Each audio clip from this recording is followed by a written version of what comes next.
Limited event series? Fuck that. We're going to season 2 now, and is it really worth it though? Let's find out.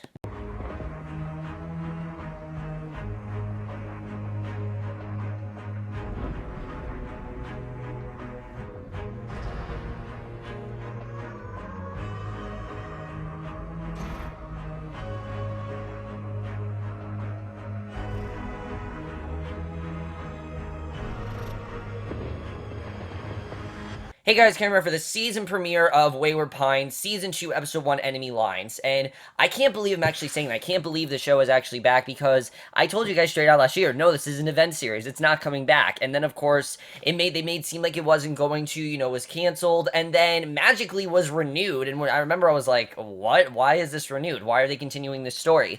I really was not on board with it, guys. I gotta say, I really did not think that they need to continue this, and I really didn't know what other story they could tell, because, honestly, it just seemed like that ending didn't feel like a cliffhanger to me. It just felt like a good ending for the show, showing that no matter what they do, they can't change the evil and darkness of the town, no matter what they try to do, and I think that was they really well showed that in that episode last year, and now we're back for season 2, and the question is this really necessary? I mean, here's the thing.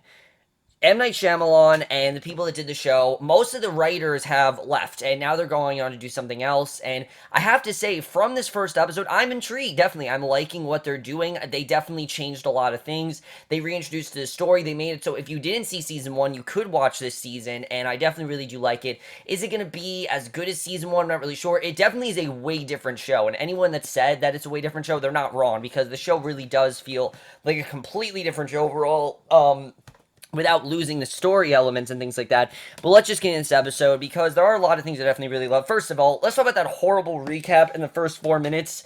It's not that was a horrible recap, it's just I feel like we didn't really need it. I mean, the people who want to watch the show, they'll binge the first season. That's how it works nowadays. You don't really need that long-ass recap that we got from Ben. And the reason it didn't really work for me mainly is because Ben's not even our main character this season. Our main character is a completely new character who we haven't introduced to, as well as 5 other main characters that we'll eventually get introduced to. But Ben isn't the main character, and I don't really know why they chose him to give it. I understand that he's, was the last person that we left off with, and the show implied that it was going to be focused on Ben, but it's not. I do think Ben plays a pivotal role this season. Definitely he is a big part of, season 2, obviously, dealing with what happened to his father and whatnot.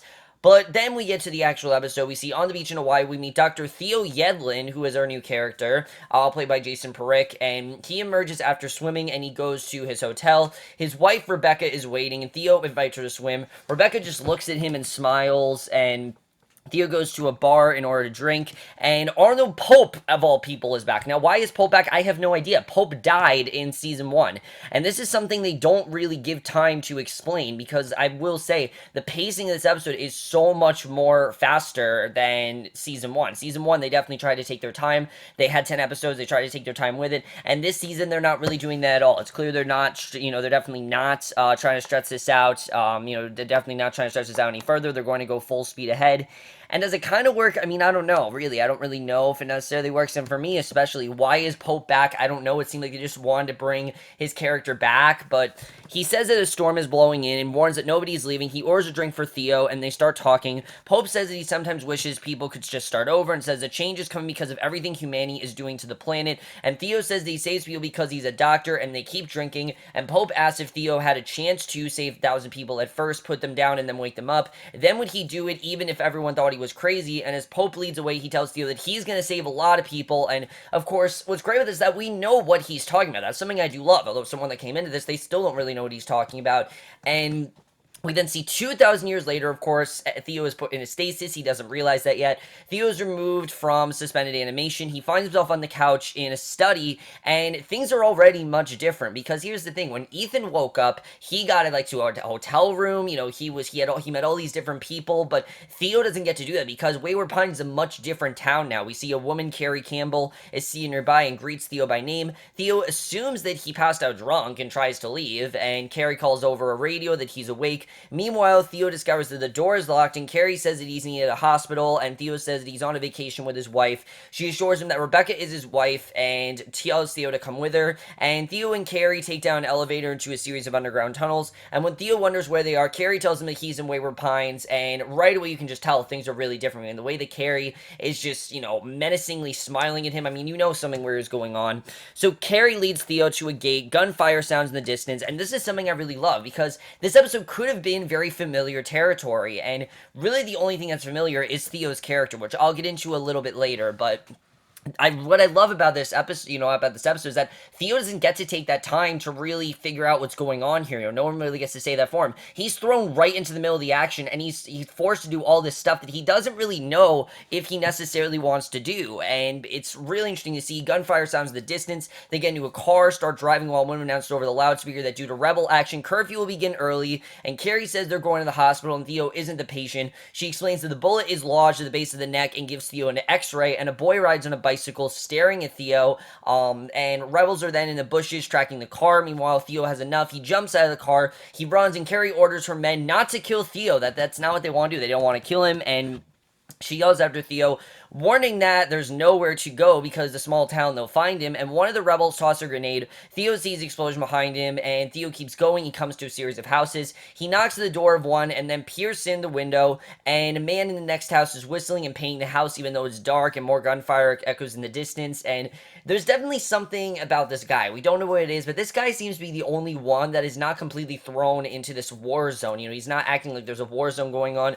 The husband opens the door. Theo asks for his cell phone. The husband says they only have one landline, and Theo comes in to dial the phone, and the husband suggests that Theo relax and listen to Hector play the piano, and when Theo asks about the explosion, the husband dismisses it as a transformer, and, basically, his wife goes to the kitchen, looks at Theo. Theo knows her, says he has to go. He leaves despite the husband's insistence, and once they're alone, the husband tells his wife to call it in, and you can definitely tell there's something going on between this husband and wife. I don't know what it is, but they were acting way too happy, and, of course, we know that most of this happiness is fake, and that this really is just a, plan. We know everything that happened in season 1. So, yes, a lot of this does feel familiar, but the difference is we are in a war zone-like town and no longer in this paradise space. Where paradise is home, that's bullshit. That's not paradise anymore. And we see a Jeep comes down the street. Theo runs off the road. He stumbles. He finds casings on the ground. A security guard orders Theo to get up. Theo sees a huge wall ahead of him, covered in bullet holes and blood, and he doesn't really understand what it means and what's really going on. All he knows is that there's constant chaos pretty much everywhere he goes, and there's all kinds of carnage and things like that.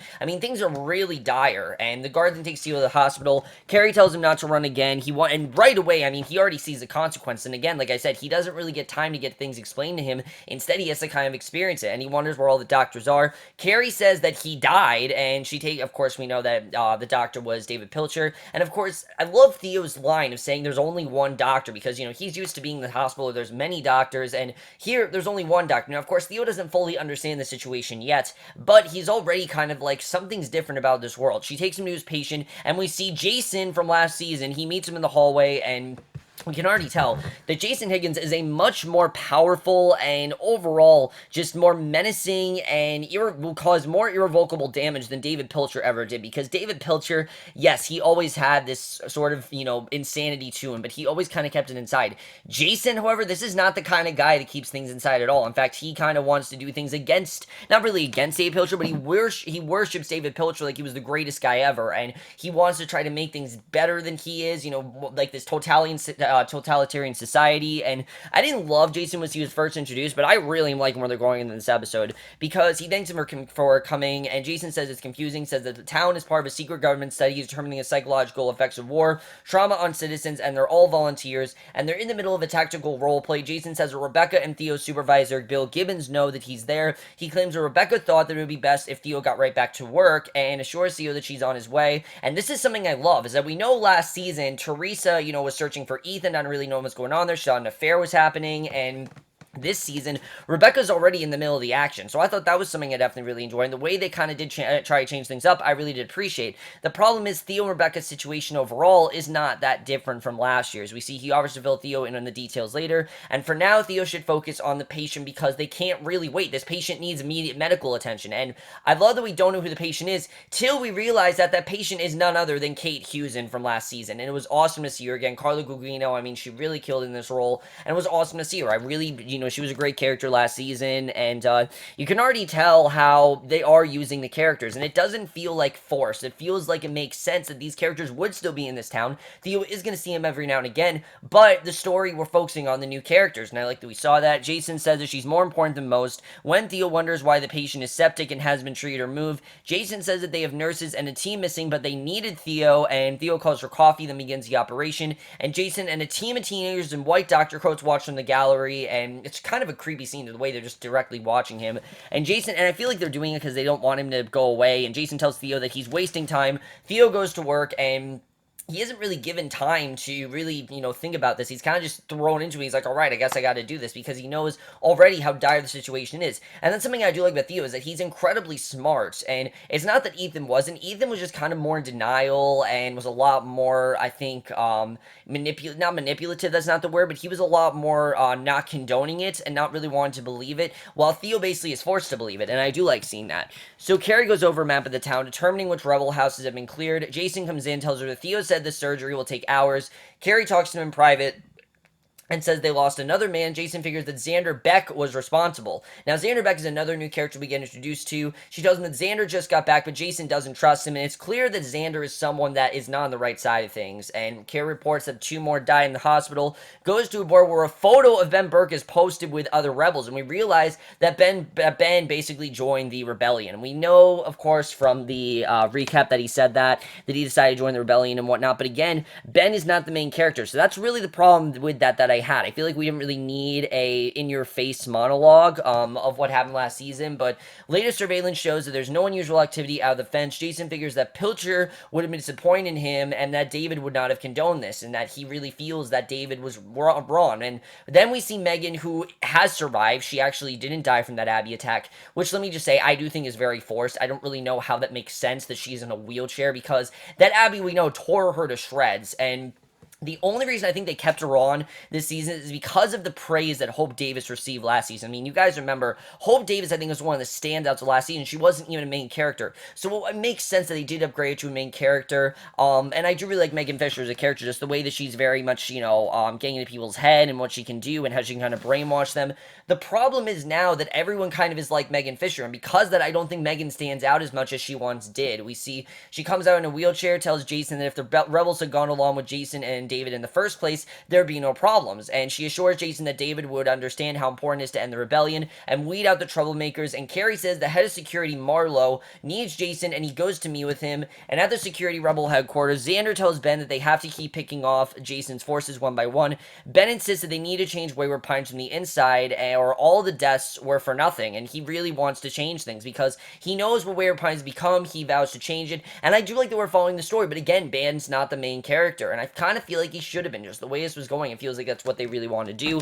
Xander tells them he might have to lower his standards, goes to get some sleep so he can continue working in the morning, and I do like this dynamic between Ben and Xander. I think overall these two work very well together. After the surgery, Theo wakes up. One of the doctors, Oscar, comes in, asks if Theo can teach his work. Theo says he doesn't work there, and Oscar is surprised to hear him say that he doesn't work there, because he basically doesn't realize that he's trapped there and he can't get away. And Kerry comes in. Theo says that Kate will recover. He asks about Rebecca. Kerry says that they'll bring her as soon as she arrives. Until then, he'll stay at the doctor's quarters at the hospital. Theo goes back to his room, finds his personal belongings in a labeled bag. He puts on his wedding ring, remembers their conversation in Hawaii, and here's my thing with Theo and Rebecca, is that they are very similar, eerily similar to Ethan and Teresa. I mean, basically, Theo says they can compromise. Rebecca wonders how they compromise about having a baby. He points out that she knew who he was going in. Rebecca assures him that she loved him for it, and I just don't really care in the way the show wants me to, because I feel like we saw all this last season. And yes, last season was much more different because we had, of course, Ethan and Teresa. They had this kid who Ethan truly does care about, but he doesn't really see a lot. Teresa thought he was cheating on her with Kate and everything, things like that. She thought he was having an affair and things like that were going on. And this is very one-dimensional. The fact that she doesn't want a child and he doesn't, I just don't really care. And it feels like they just try to do something like season 1. It's like, oh, that works, so we're just going to do that here. The problem is Theo himself, I don't really find that interesting. There's nothing really that interesting about Theo yet. I don't think he's bad. I think Jason Patrick, he's doing a very good job in this role, definitely, and I'll get into his performance a little bit later. But this particular episode, I just didn't really find Theo to be that interesting of a character. I don't really think, yes, he's confident, and yes, he's kind of the opposite of Ethan, where he is not in denial at all. He knows exactly what's going on and how to fix it. I like that. But just in my opinion, I did not find him nearly as interesting as Ethan was. And of course, if this guy's going to be your main character, you kind of need him to be interesting. And right now, he's not that interesting. He twists the ring on his finger and smiles, which he then goes to get a pop from the machine. The hallway music plays from another hallway. Theo goes to investigate, sees the doctors administering electroshock to a woman, Arlene, who is the one, which is really creepy. And we remember Arlene, she was the bartender there. They assure her that she's doing great, close the door when they see Theo looking in. The next morning, Kerry wakes up Theo, tells him that Kate is awake. He checks on her. She says that she's heard of Theo, and Kate says that he's Group C and just woke him up. And of course, we know what that means, that there was Group A, Group B, he's Group C. They just haven't told him yet. And when Theo mentions the government program, Kate confirms that Jason briefed him just as Theo discovers that Kate is strapped to the bed, and Kerry comes back, tells, and basically they've strapped her to the bed. She can't get out. And Kerry comes back, tells Theo that his room at the hotel is ready. Rebecca will meet him there. They'll make the trial arrangement so he can go home. Kate remains silent, and Theo leaves. Basically, you kind of see Kate kind of just trapped. Like, she can't really get out of the situation, really facing reality. And that's something I really did like, is the way that Kate's character was done here. Mario drives Theo to the hotel. Theo asks where they are. Mario says he's from Wayward Pines and has never left. And says he wanted to travel anywhere else. He insists that having an important, happy life is the most important thing he can do for humanity. But Wayward Pines is anything but happy right now, so I don't really understand why they continue to put out this facade when it's pretty clear that things are really bad for this town, unless they're trying to be sarcastic about it. That I just don't really understand, and I understand, obviously, they want people to join, but it's not a good area at all. I mean, we really see how infected the town is and how dire the circumstances are. I mean, everything is dark. Everything used to be this kind of like utopia, and now things are terrible.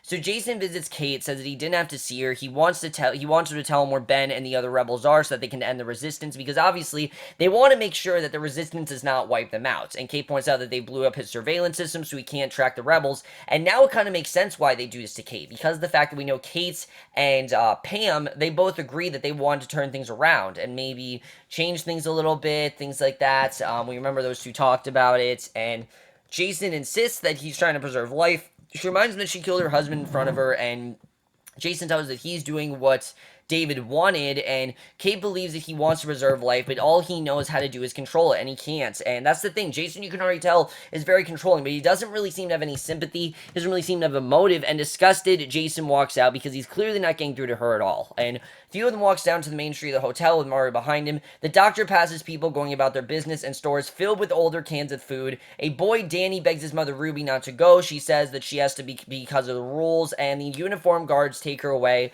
When they get rough with Danny, Theo objects, tells him to stay out of it, and Ruby assures her son that she'll be right back. Hugs Danny, goes to the guards. When they arrive at the hospital, Theo asks where they were taking Ruby and what the rules are. Mario ignores his question, says that someone will bring Theo something to eat. He sits in his room and he really contemplates eating because he does want to help this woman. I mean, he sees this woman, obviously something's really bad there. Probably one of the most disturbing scenes the show has ever given us. We see Rebecca sketching on a pad, saying that she's hungry, toss the pad into the suitcase. She complains about his passive aggressiveness, and Theo insists that he's not threatened by her success. Rebecca tells him that he doesn't have to try and fix everything all the time. He has to accept that she isn't built that way. Theo says that he doesn't and walks out, and I just don't really understand why they have to be fighting. I feel like this should have been something different, where this couple is happy and that things are good for them, and then they're split up. I think that would have been a lot more interesting than just having these two completely distant. And right now, maybe it'll work later, but right now it's really not working. It just feels like very familiar territory, and that's never a good thing, especially when the show was supposed to be an event series. That's something I feel the show hasn't really fixed at all, and it's something I don't really think they cared about. They kind of were just trying to do it again, but in a different way, and in some ways it really does work, but the Rebecca side of it really doesn't work. Not that she's a bad actress, I think these two are actually very good.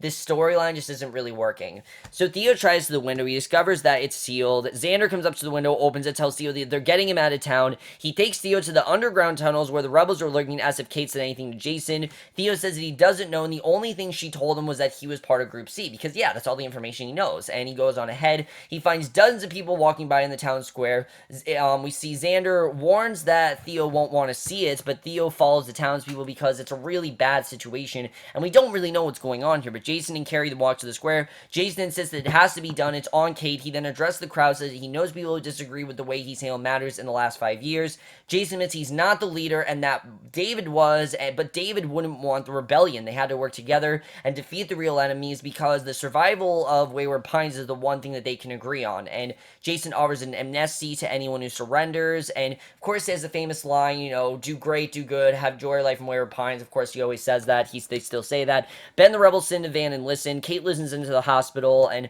no one steps forward. You can just tell how scared everyone really is of Jason. It's not that Jason isn't as powerful as David, it's that everyone seems to be terrified of him, and he tells Kerry that he tried. The guards bring out several people, including Ruby. Jason says he's doing what David would have won and what is best for Wayward Pines, and the guards force the prisoners to the platform, have them kneel. Jason appeals to Ruby. She ignores him. Mario shoots her in the head, literally right then and there. Theo runs forward, but the guards stop him, and surprised Theo calls to him from the crowd because he can't believe they actually did this. But of course, to the rest of the citizens, this is normal. This happens all the time. And as the guards pull Theo back, Jason prepares to execute the next prisoner. Ben steps out with several of his men, says if Jason wants to stop the killing, they're there. When they put down their guns, Jason has the guards take them. He tells Mario to take Theo as well, then leaves with Kerry. And again, I just don't really see why Ben can't be our main character. It just feels like the logical direction for the show. I mean, think about it. Ben started the rebellion. Wouldn't it make sense that Ben kind of became the leader, but he's not? And Jason goes on the loudspeaker, tells citizens that the rebellion is over and they can enjoy their lives in Wayward Pines, and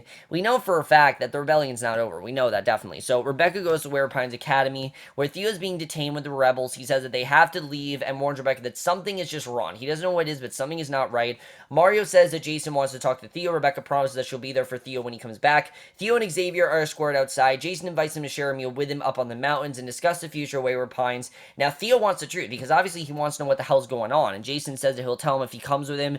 And basically, meanwhile, Mario puts handcuffs on Xander as a precaution. He puts him in the van with Ben because obviously Xander was the one that tried to, get Theo to do what he wanted to do. And because of that, that's why Xander's getting arrested. And Kerry reminds Jason that the first generation isn't supposed to harm each other. Jason says that he's not harming Ben. And this is a very interesting plot point that I really do love here. Kerry says that they need to keep Theo awake because they need skilled doctors. And because of that, they can't kill him. So you kind of get this sense that Theo could do whatever he wants and he's not going to get killed. He'll be in jail, but they're not going to kill him. Theo is going to stay. And he says that the residents are almost ready. Kerry warns that his tactics are a mistake, and she really feels that he is going too far. And I do like that Kerry and Jason aren't seeing eye to eye. These are two very different members of the first generation that seem that the only thing they have in common is that they're both in the first generation. The difference is that Jason is really taking things way too far, and he's really causing a lot of damage, and it's really making them look bad, which I think is interesting, because really, when you think about it,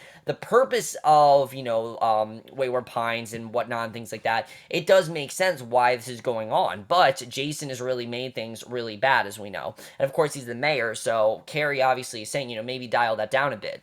So in the hospital, we get probably my favorite scene in this episode, because I feel like it was the most daring and just the most brutal thing that this show could have done, but I really do love the way it's doing that. Megan visits Kate, tells her that the rebels have surrendered. She says they all have to move forward for the good of Wayward Pines, amidst the Jason Center because he wants to talk to Kate about the future.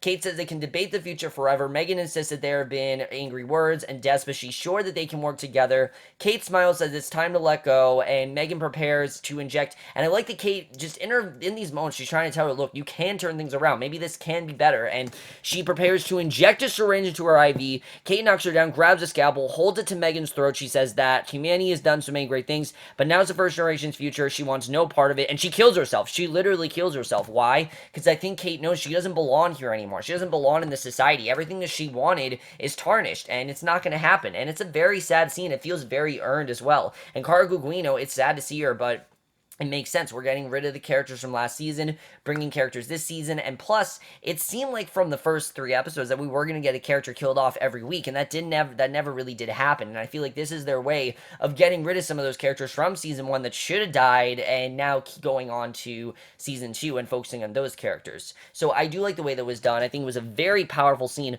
Hard to watch, definitely, but it makes sense, obviously. Kate had this envision for the world, and everything she wanted is never going to happen, and because that, she just doesn't feel she deserves to live in this world anymore, that she shouldn't be in this world. It's not for her, which I think is very interesting. So Mario drives the van to the wall, he punches Theo, then opens the gate, the head of security gets out, jams the gas post so that the van goes through the gate and out into the wilderness. It finally crashes and the gate closes behind them, and in the house of Wayward Pines, the phones ring, lights come on, a phone rings the hospital, but Megan isn't there. We don't know where Megan is, but she's not there. Theo wakes just as Abby screeches at him through the windshield. It smashes the glass. More Abby swarm out of the forest, throw themselves the electrified gate, only to die by the dozens. And the way that Theo is just trapped, you're watching all these Abbeys. That is how the episode ends. And like I said, we're dealing with a much different show here. But some things I think are good, and some things I don't know if they really needed to, change. Like Theo Yellen, for example, I get what they're trying to do, that they need a doctor, they need someone to replace David, and they need someone to save all these people. I totally understand that, but to me, he's just not really doing anything new. He's kind of the same character as Ethan, except some of the characteristics are a bit different. Ethan was a lot more ruthless, Ethan was a lot more determined, and Ethan pretty much, he didn't play by the rules at all. While Theo clearly is playing by the rules, but Xander is kind of the one that wants to be rebellious, which I do like seeing. I like the dynamic between Theo and Xander. Theo right now, I just can't really latch onto as a character. But let's talk about our new characters, because I think Jason Patric, he does do a very good job. I like he's very toned down as his character, because it feels like that would make sense. Ethan wasn't toned down at all. Jason Patric, I think, is doing a very good job here. I really do like his character. Nimrat Kaur, as good as she is, I'm kind of indifferent to her, because again, I don't really see the point of Rebecca's character right now. To me, it seems like she's only here so these two can get into fights and that these two can go through this relationship and everything, which is basically the same exact thing we did in season 1, just different. And I don't know if it's really a good different. In my opinion, I don't really think it was necessary that we need to do this. I feel like they could have easily done something different. They didn't do something different, and because of that, I feel like it has kind of affected the show. And don't get me wrong, I don't think Nimrat Kaur is bad. I'm just kind of indifferent to her right now. Josh Homan, I think, is really good as Xander. I like his character overall. I like that he's trying to fix Wayward Pines and actually let Theo do what he wants to do, which we know Theo obviously wants to turn things around, but he doesn't really know if he can do that. I like Kerry as well, definitely. We already knew who Jason was, but I really like Kerry because she clearly does not agree with what Jason is doing. She feels he's going too far. She kind of wants to do things in a different way, and yeah, I mean, obviously she doesn't want to see the whole town break into war, which is clearly what Jason wants, but it's not what Kerry wants. But you really do get the sense that Kerry doesn't really have a say here, and what Jason says goes, and I think it's very interesting.